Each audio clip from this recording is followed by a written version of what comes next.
باعتقادي أن لو ما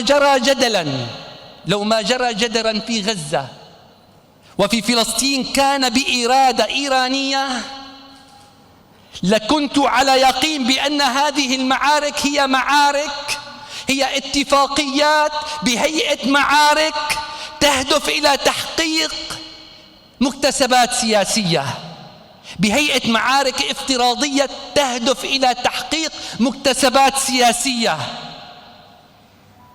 أي تهدف إلى تحقيق التهجير، وهو المشروع الذي تتوكل فيه إيران بالمنطقة. إيران هجرت كل الحواضر المحيطة بفلسطين، هجرت دمشق، وهجرت حلب، وهجرت الزبداني، وهجرت كل شبر بسوريا، كلها قام بتهجيرها شهيد تل أبيب قاسم سليماني، وهذه حقيقة. ولكن ما يجري اليوم في فلسطين لم يعلم به أحد، لم يعلم به لا إيران ولا حزب إيران في لبنان ولا حتى الفاعل السياسي التابع للمقاومة. كانت حركة شعبية فلسطينية بامتياز، وهذا يعني أن هناك احتمالية أن الفاعل الإيراني ربما كان وسيطا دوليا لكي يضغط على أهلنا في فلسطين من أجل التهجير. وعندها أدركت المقاومة الشعبية أن لا حل إلا بمعركة استباقية دفاعية تحد من عملية التهجير. وبالتالي ما حدث هو ليس لتشريع التهجير كما يسوق، وإنما هي معركة استباقية دفاعية من أجل إيقاف التهجير.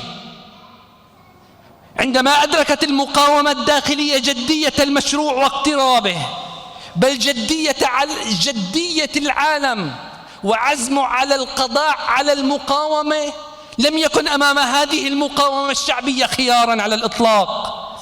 وبالتالي لم يكن أمام هذه المقاومة رفاهية الاختيار، لم يكن أمامها لهذه المقاومة الشعبية إلا أن تشن هذه الحملة أو أن تهجر. هذا آخر طريق أمام هذه المقاومة. فما حدث ليس هو خيار، بل هو سلوك لا يمكن إلا اتخاذه. لم يكن لدى المقاومة رفاهية الاختيار على الإطلاق.